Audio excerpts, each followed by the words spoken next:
Today we are going to be talking with serial entrepreneurs, power couple, I like to call them dynamic duo, Curtis and Cody Bills. They are the founders of the Rustic Daisy. It is a new wedding venue slash event center, immaculate, beautiful, and very large. Here, just outside of Meridian, Idaho. Get you a preview there. Bam, we're gonna talk to them about the things they've learned in propping this new venture up, their world of entrepreneurialism, and so much more. You're gonna get a lot out of this.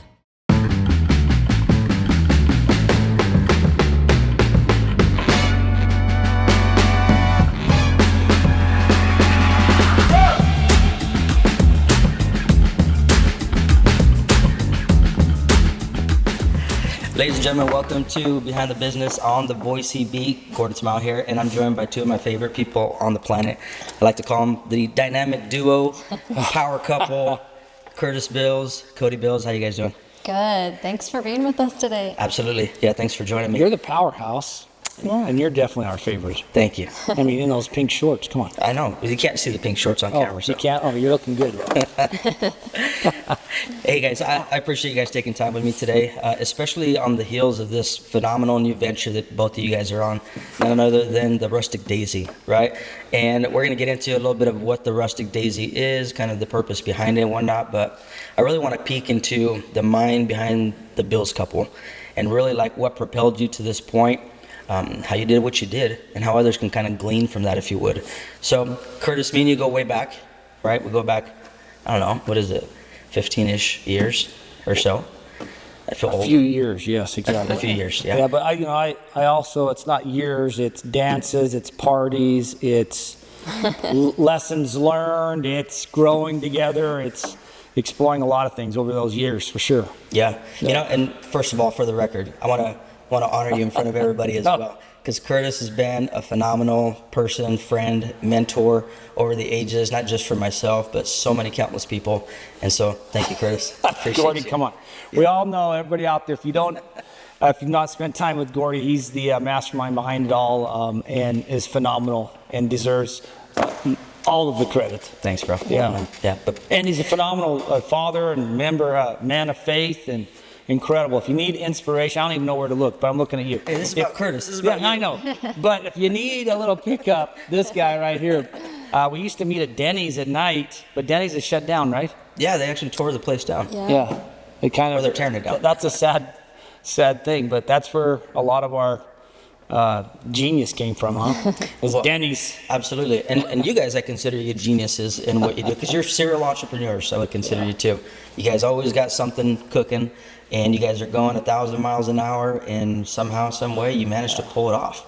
And that's a phenomenal feat, a phenomenal skill set, I would say.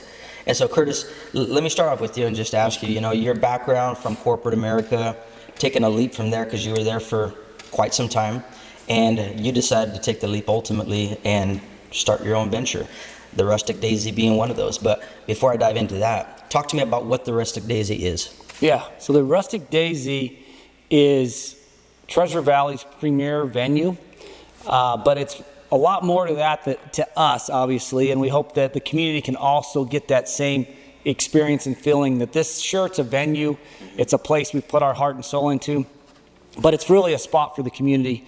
It's a place whether you're getting married, that's our main line of business, but it's really just a place to get together as a community, and so we see this as the spot in a lot of ways, and hopefully, get everybody out here to enjoy as a family. One of our first weddings, something incredible happened out on this lawn behind us.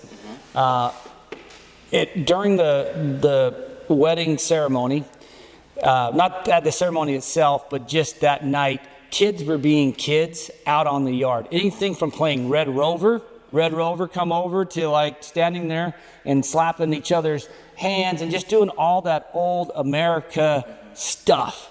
And I started to see our dream head in the right direction of this is a place where families can get together, celebrating big milestones in their life like a wedding, but also just getting out and having a picnic and enjoying living in Idaho, and all the things that we enjoyed as a kid that might be in the shadows because of technology and everything else that's pulling families at this time. Yeah.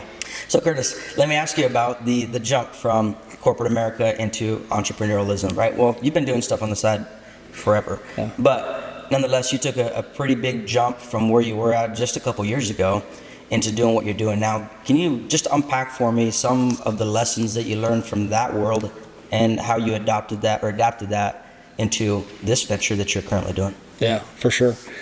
I had a good job. I got to work with you, with incredible people, and loved working in the corporate world. There's a lot of great things that we accomplished as a team, and honestly, I miss bits and pieces of it, mostly going in and working with the teams that we were able to work with and the creative opportunities that provided for us to do big things as a team.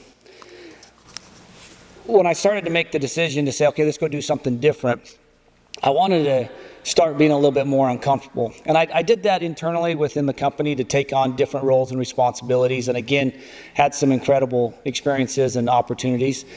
But what I didn't like about it at times was living in what I would consider the spin zone, where sure you're doing presentations and you're stressed and you're wanting to get, be successful, but when I started to look at what was actually happening, there's just a lot of meetings and things that were hard to find great satisfaction doing. Is yes, I could get ready for a meeting and I could do great in a meeting, or I could suck, whatever, right? But then it would end.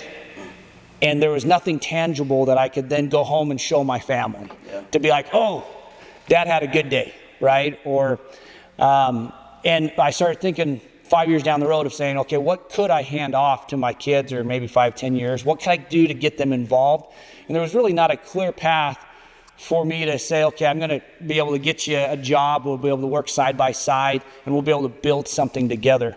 So that concept of building something tangible as a family became more and more important to me, and doing it in a way that we weren't on somebody else's agenda. So my every day wasn't, what's the presentation for the day, or how could I spin this piece of data to make the person who's going to present look good, and then at the end of the day go, hey, that was a great day. But to be able to now be in this situation and have something where, yes, there's data, yes, there's success and failures, but it's more tangible.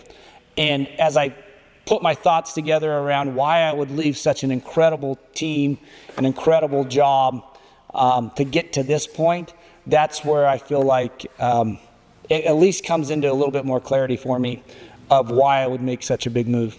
I don't know if you remember that, the spin zone. And so what, to me, is what I would summarize it up is, if I play it back, that's basically a lot of what we were doing, is how do we make ourselves look good, make others look good, and not necessarily say what people want to hear. No, not necessarily say what is the truth, but say what people want to hear. Yeah. To the point where you would say the truth or the facts and only be told, that's not in a positive light. Let's spin that. Yeah. Right. And I just got a little bit tired of that and wanted to go get some tangible things at the end of the day. Yeah, I think anybody that's been involved in a 9-to-5 can attest to the challenges of having to meet the demands of somebody else. Yeah. And your expectations are really around what that person or organization wants, and you're not really given a mind to think for yourself. Yeah. And my son and I were just having a convo on the way here, actually, about the crypto space. We were talking about cryptocurrency and talking about jobs, etc. And the conversation came up, and he's only 10, but he asked some really good questions. And he asked one of the questions about how our current world encourages modern day employment as a form of slavery. And not everybody may agree with that point, and I'm not saying that everybody's in the wrong lane if they're working for a job, but nonetheless, I think we can all attest to that feeling of you're doing something that you're not supposed to be doing, or you're doing it for somebody else for the wrong reasons, and hence you can't really be yourself, right? And so it catches you in a weird place. But you guys have had the wonderful fortune of being able to jump out and have the guts, I would say, to take huge risks. And many people are not so risk averse, right? They're afraid to leap out. They're afraid to do even something small. And you guys continue to tackle big challenge after big challenge. And I find that super inspiring because not anybody's willing to take the hit. They're not willing to take the risk. And nothing good comes easy, right? Yeah. Yeah, at all. Cody, you remind me of the proverbial big dreamer as well. One of your mantras that, I've known you for is this tagline, if you would, or catchphrase, mantra of dreams before dishes. Unpack that if you could for me, what that means, how you develop that, and really how that applies to this current venture as well. Yeah, dreams before dishes became my motto a few years back when I was trying to hit this big goal in my business and I was really stressed and I was letting these little excuses get into my head like, okay, that's too hard, I should just forget it. And then I was like, no, I can't let these little things get in my way. And I just hit the floor running. And so it became kind of like my reminder to not let the little things get in the way of my big dreams. And it's about prioritizing the important things and, just getting it done. Because if you really, really, really want to achieve something, you'll find a way to do it. And so that's just been my driving factor, dreams before dishes. And I'm not saying forget those little things, just come back to them and just prioritize those things that will help you achieve what you're working towards. Yeah. So what would you say has been a catalyst to get you in that frame of mind? Because that's not something we easily do, right? We can say that I know I need to prioritize X, Y, Z, but many people are procrastinators, right? Or we let fear dominate us in taking that next step and taking that leap of faith that could very well be like your destiny. And we get short-circuited by these little things that are really small. But it's man, if you would just tackle it, if you would just do it, if you would just get the guts to overcome it, right, you'd be surprised how much resilience you have to it. So that's a loaded question, kind of, but what would you say has been a catalyst to get you in that frame of mind to say this is how you prioritize things in your life, especially when you're after a big goal? Right. You mentioned fear. Well, we all have fear, but I use fear as a fuel. So I fear regrets. A lot of people fear failures, but I don't want to regret not trying anything. Wow. I don't want to live with any regrets because whether I fail or succeed, I can feel good about myself because I actually tried. Yeah. And so I try to use fear as a fuel because we all face fear, but I don't ever want to say, well, I shoulda, coulda, woulda, what if this happened? What if I, didn't do this? Or what if I did do this? Just going for it. Yeah. Just using that fear as a positive to push you. Yeah. Wow, that's awesome. Yeah. Curtis, what's it like to work side by side with the visionary? I wish I could answer that first question differently. Honestly, I just wanted to work with Cody and, all that time of effort of travel and working with incredible people. I didn't get to work side by side with my wife. And as you can see, she's incredible. If there's somebody that I should work for, it's her. Now, she would say I'm a bad employee. We're partners. Yeah. Nobody works for... And I should be doing the dishes when she's doing the dreams. But, we've just had so much fun when we put aside kind of other people's agendas and we just focus in on what we want to do and call them dreams or call them big bets or call them risk, whatever you want to do. We've been able to accomplish it, and she's a powerhouse. I refer to her as a superhuman. Any superhero that's out there, Cody can go toe to toe with. She's quiet a lot of times, but man, she brings it as you can see. Absolutely. I want to ask another kind of curveball for you here. Speaking of, a married couple who's able to operate together in this space, that might be a dream for many to be able to do that, but it's easier said than done sometimes, right? What has been kind of a secret sauce, if you would, for you guys learning to work together? Granted, there's always going to be headbutting, I'm sure, especially when you got strong personalities, right? But nonetheless, what would you say is some wisdom for how to operate as a power couple?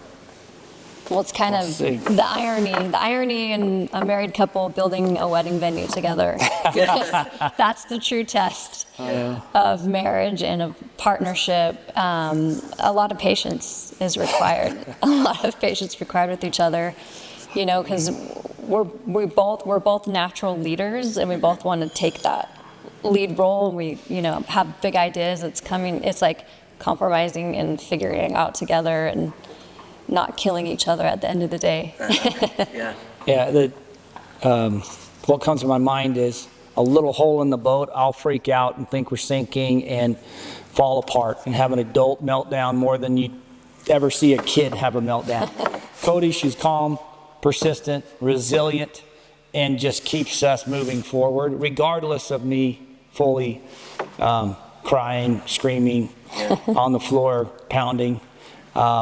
And so I think that's a big part of it. And then just really an understanding, we probably need some counseling, but just really understanding that what's in the moment's not the most important thing. And Cody's taught me that more than anything. It's like, let's just keep moving. Don't fall apart. Let's just keep moving and moving forward. So those are a couple of things that come in mind. And then, you know, we've kind of always constantly shook things up too. We live in our house is I think our current house is our 11th home together. Oh, wow. So we've been on the move, and so we've forced ourselves in that situation of living as a family unit multiple times, where we have really close friends and family, but we're very close as a family unit. Yeah. That's awesome. Mm-hmm. We embrace change. We thrive on change. Our kids have become really resilient to that. But, you know, we love just trying to just create something that it'll bring our family closer together. Yeah. Just being okay with not being perfect, even though maybe the Facebook picture looks perfect, before and after the Facebook post, things are a lot of times a mess. Sure. And not harping on each other too much on it being a mess. Mm-hmm. And to me, it goes back to those dishes. You know, let your dishes stack up. Mm-hmm. Don't sit there and blame who should do what. Yeah. Just take things in stride. Mm-hmm. And right now, it's how tall our weeds are at home. Oh, thank you. Yeah. Yeah. It's dreams before weeds. Yeah. Dreams before yard work. And Point taken. Yeah. Point taken. You know, one of the questions that I think anybody that's going to see some of the panoramic view of this place, because it's immaculate, it's gorgeous. You guys did phenomenal and working with people designing the place. And Curtis, I know you were out here with backhoe and everything else, getting this place, broken down so you could build it up. What would you say is, give me some of the learning lessons, like the biggest learning lessons that you've taken away from taking a plot of land and taking a design and constructing it, and maybe a little bit of both practical sense, but also, you know, something else maybe internally that might have hit home. Yeah, we're in an interesting place. First, Cody's story is worth looking into, because Cody's resilience and a relentless pursuit of having her own career and her own success has really helped me make a transition like this. And yet she's able to continue to be a phenomenal mom and a mama bear and all those kinds of things that are required of her. But it's allowed me to do a pretty big shift and go from my Monday worries used to be, am I going to get first class on an airplane? You know, watching and waking up thinking that was like the number one priority, was whether or not I was going to get upgraded for free. To now I'm in the trenches, covered in dirt. I've got some pictures I've taken of just how dirty I've gotten through all this whole thing, right? And just having the supporting spouse to say she's going to help us, you know, pay rent during this transition is a big part of that. But I've also learned that the saying around start small, dream big doesn't have to be. We started pretty big on a big dream. And, you know, there's ways to structurally set yourself up with loans and the bank and all these kinds of things to help you get this, where you don't have to start so small always, where you end up down rabbit trails that go nowhere. Yeah. You can, I've learned that you can go big. And there's a lot of supporting things that happen, even like to the point of the backhoe. You can rent whatever. You don't have to be a trained operator. It sounds crazy. It's a little risky. It's risky. There's a lot of times I walk home and I'm like, babe, almost last day, almost saw my life. But you can go bigger than you think, and you don't have to start so small all the time. Yeah. Speaking of limitations, right? I think that's a perfect question for you, Cody. I mean, I see you as like this phenomenal mom, wife, business owner, coach, right? I mean, all these things that you are. Like, talk to me about that mentality again. I want to keep cracking into the mind of Cody, because I think he has so much like wisdom that you can impart to people. But this arena of breaking beyond your own limitations of what you're capable of. Curtis just gave a practical example of like, hey, finding the resources for it, knowing what the approach is to how to get, around something you didn't know existed. But, how have you been able to break beyond these limitations of people saying, oh, you just got to be a mom who does this. You got to be a career woman who doesn't break past this particular barrier, because you just keep hitting home runs. You keep getting on base. Like, what was it that really did a transformational shift for you to say, hey, let's keep going for these next levels? One of the things I've seen recently on your website, which was these bucket lists. You had bucket lists of things that you've done. Mm-hmm. I think one of them was like try out for American Idol or one of the voice or something, right? And it was like done. And then the next one is like not yet, but not yet. Yeah, and I could totally see those things as, hey, they're not just things that she's putting on there. Those are things that time just hasn't expired for it to arrive yet. And I see that as something that you are continually like chasing after. Like, what's the next ceiling that I got to bust through? How did you get that? Well, it's really my kids that are my motivation, I guess, because being a mom is an amazing privilege and honor, and it's my driving force for everything. With that said, being a mom is not the end-all be-all.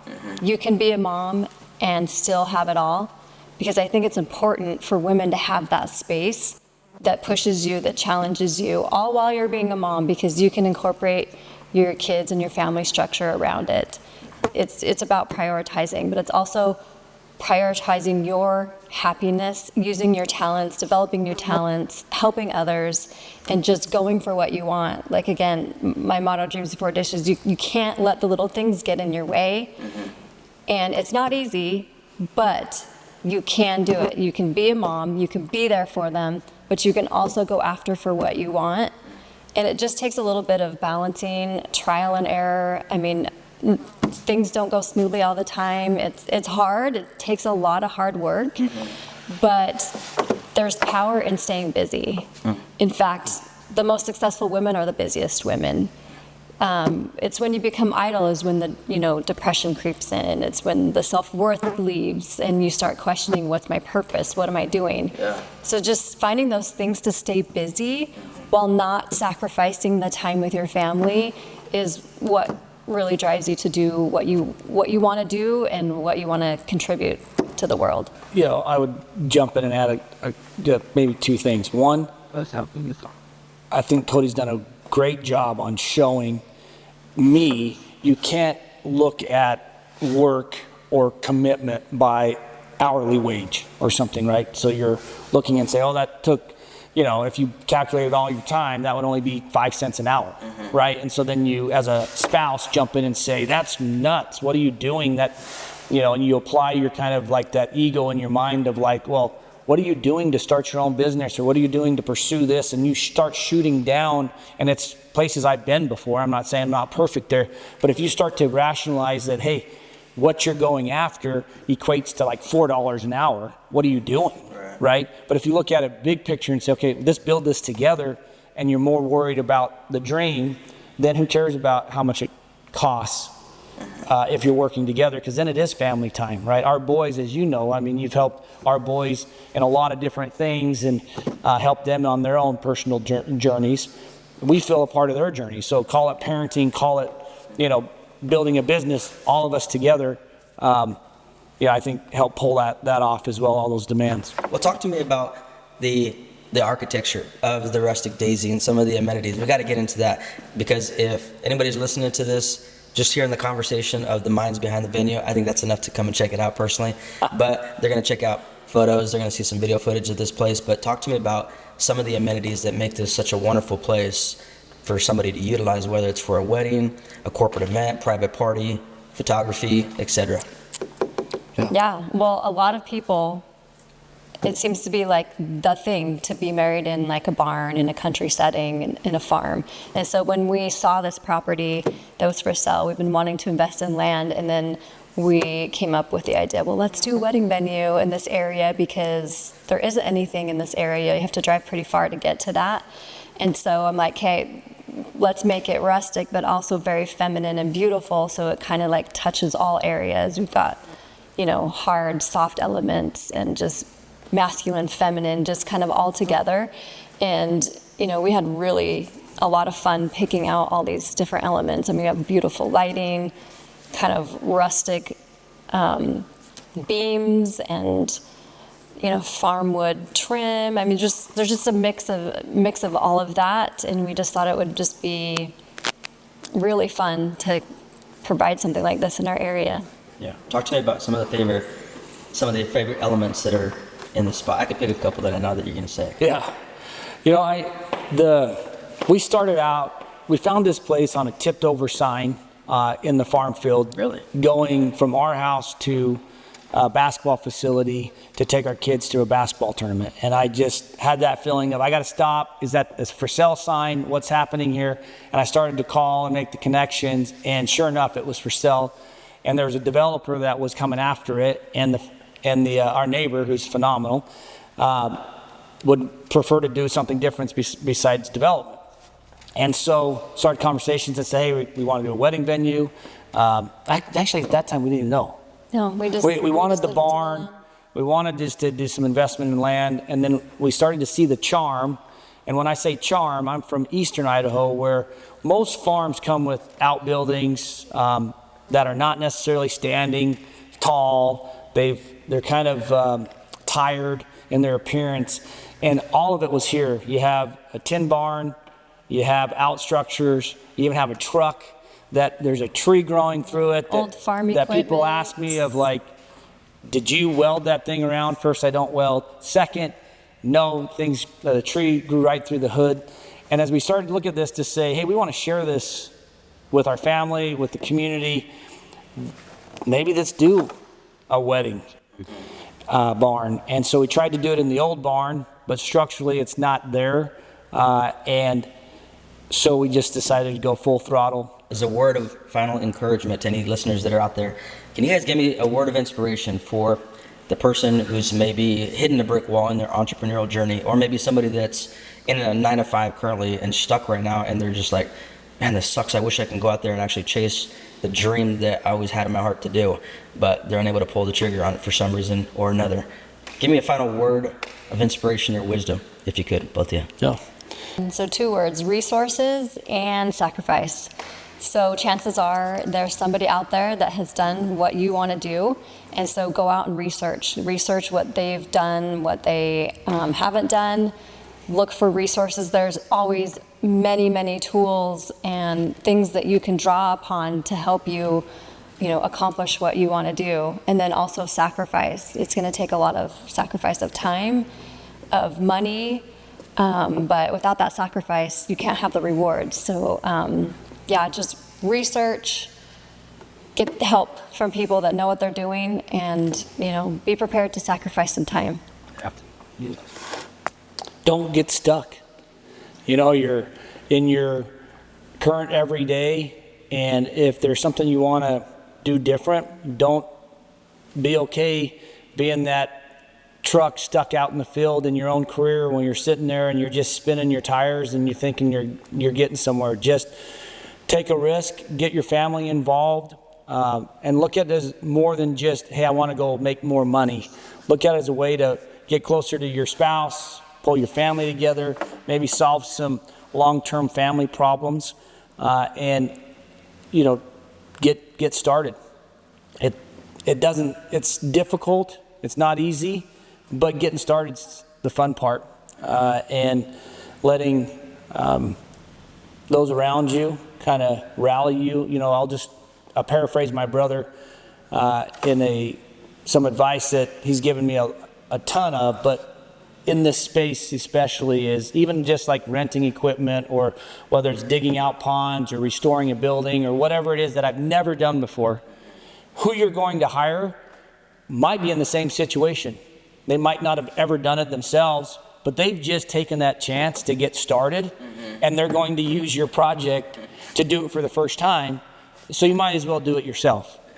And I think that can apply to a lot of different spaces. And then to chase that pursuit of what I think is easy to say on stage in our corporate world is if you enjoy doing what you're doing, it feels like you've never worked a day in your life, right? I used to hear that all the time, but yet we're all doing jobs that were agendas of other people, and convincing ourselves that, yeah, this is kind of exactly what I want to do in life. Why not start what you want to do in life and put that your time and effort? And yes, I'm not saying leave your job. That's not what I'm saying at all. But leave at the right time, when you've got things ready for you to take your start. So with that, Gordy, it's awesome. Thank you for taking the time, and would do anything for you. Thanks, brother. Awesome. Make sure you check out the Rustic Daisy at, what's the address again? 6381 West Amity Road, just outside of Meridian in Ada County. So it's important. That's why we picked this location. We got excited about it, is we're just 3 miles off of the exit of 10 Mile in the freeway in Ada County. Thanks. All right, appreciate it. Idaho's premier event and wedding venue, Rustic Daisy. Check it out.